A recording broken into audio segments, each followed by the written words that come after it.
Magandang oras mga kababayan, mga ka-Golden Boy. Meron tayong bigyan ng reaksyon dito.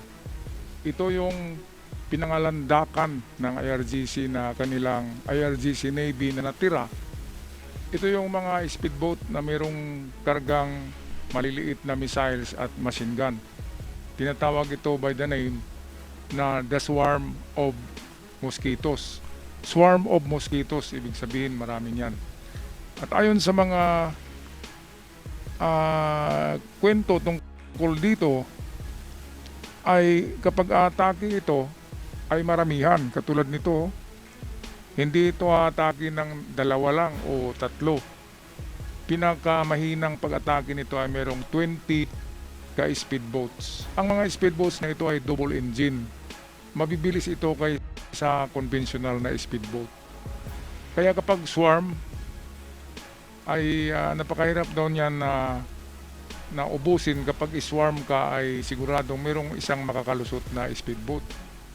Kahit na automated yung machine gun ng US Navy, kahit na AI yun, AI operated, ay ma-overwhelm pa rin ang computer dahil sa ang dami-dami. Yan ang strategy ng Iran to overwhelm. Katulad ng Iron Dome ng Israel ay na-overwhelm dahil pinagsabay-sabay 20 ka missile 20 ka missile, and then meron pang kasunod niyan.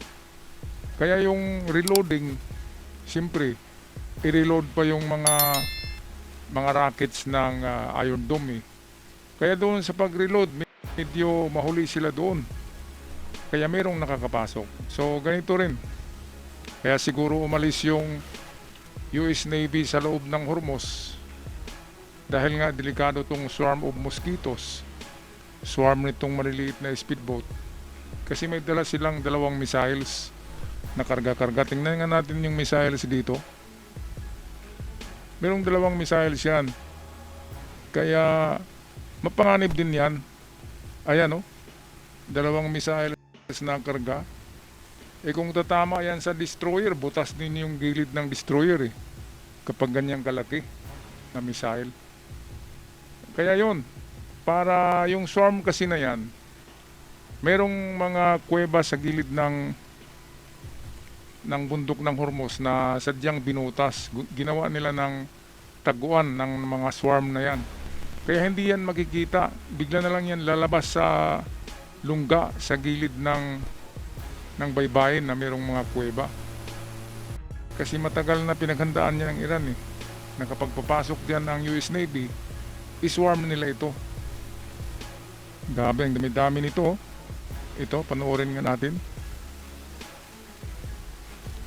Ayun, so ito nga yung kanilang Iranian Navy. Lahat yan ay lumubog na in the bottom of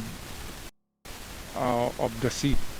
Lumubog na lahat yan. Kaya ang natira lang talaga ay itong tinatawag na swarm of mosquitoes or mosquito swarm na mga speedboat. Mayroong machine gun na 50 caliber at dalawang missiles na kayang magpalubog ng maliliit na battleships. Okay, so tingnan pa natin yung iba dito. Ayan ganyan kadami ang naka-standby. Kung nakita nyo, nakatago siya parang nasa siya, malaking kanal, nakatago siya. Ang iba nga dyan nandyan talaga. Gumawa sila ng parang tunnel sa gilid ng bundok na may dagat, may tubig, para makapasok ito, maitago at hindi makikita ng US drone. Kaya bigla na lang yung lalabas at aatake. Parang nga siyang putakti Kaya nga lang tinatawag na mosquito swarm. Ang Iran ang tumawag ng ganyan Sila yung nagpangalan ng ganyang grupo, the mosquito swarm. Minsan daw ang swarm ay nasa 60 ka speedboat sabay-sabay na atake in circle sa destroyer. Of course, ma-overwhelm talaga ang kahit na AI yung nag-operate ng machine gun, ay ma-overwhelm yun.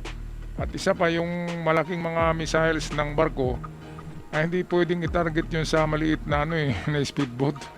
Kaya ang itatarget nila sa speedboat ay itong mga machine gun na autonomous sa US destroyers, katulad ng Phalanx. Yung Phalanx ay automated yun, robot yung nag-operate niyan, AI. Wala ngang mintis pero nauubusan din niya ng bala. Kaya yung time na mag-reload siya, of course it take minutes, sabihin natin 10 minutes. Sa 10 minutes, napakalaking oras na yan para sa pag-atake ng mga swarm na ito. Kaya pinaghandaan talaga ng Iran Ang sa Iran ay overwhelm system. Yung sistema nila ay paramihan para ma-overwhelm yung kalaban.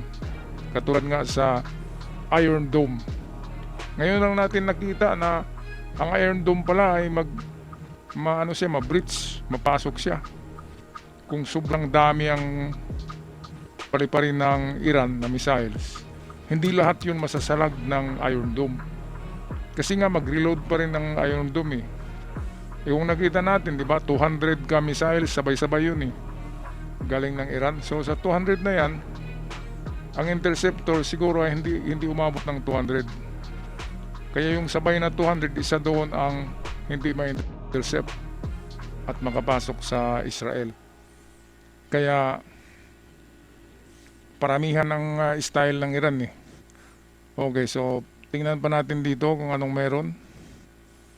Swarm of mosquitoes, ganyang kadami So ayan yung kanyang dalawang missile, isang machine gun sa harap. Talagang mapanganib siya, mga kababayan. Ang destroyer, ilang $trillion yan, di ba? Ang halaga ay $1 trillion ang isang destroyer, tapos lulubog lang dahil dito sa isang maliit na speedboat. Ayun pinalipad yung dalawang rocket.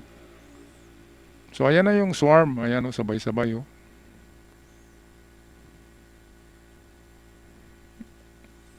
So ganyan, kapag nag-swarm sila papalibutan yung kalaban, siyempre ma-overwhelm ka talaga at hindi mo makikita.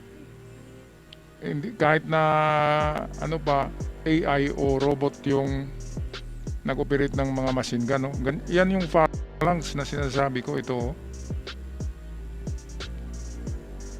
Pero maganda dyan kung merong lumilipad na 18 Warthog Yung 18 Warthog, yun yung pang-attack talaga ng mga mababa lang na nalipad ng eroplano. Yun ang expertise ng Warthog.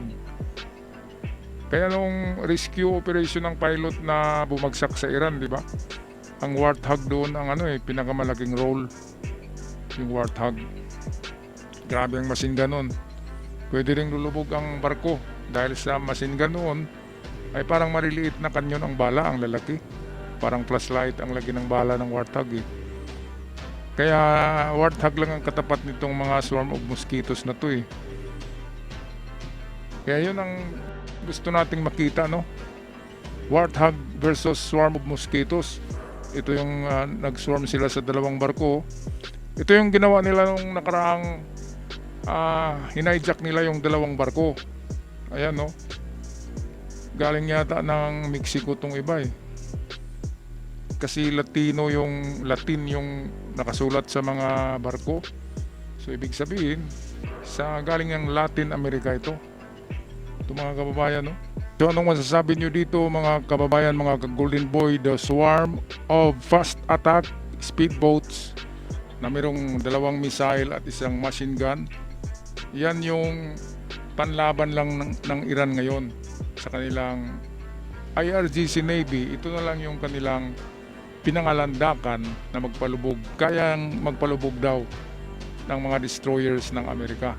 Alright, pag-comment sa ating comment section anong masasabi nyo dito sa itong ang liit-liit na speedboat kapag nakita yan ng Warthog, ubos yan. Yan na lang ang ang sinasabi ng Iran na control nila ang Ormuz dahil sa mga fast attack speedboat na ito na tinatawag na the mosquito swarm. Paki-comment sa ating comment section mga ka-Golden Boy, at sa mga bago pa lamang sa channel, maraming salamat sa pag-subscribe Malaking tulong yan para lalago ang ating content channel. Hanggang sa muli, paalam at ingat ang lahat. I'll see you on our next video.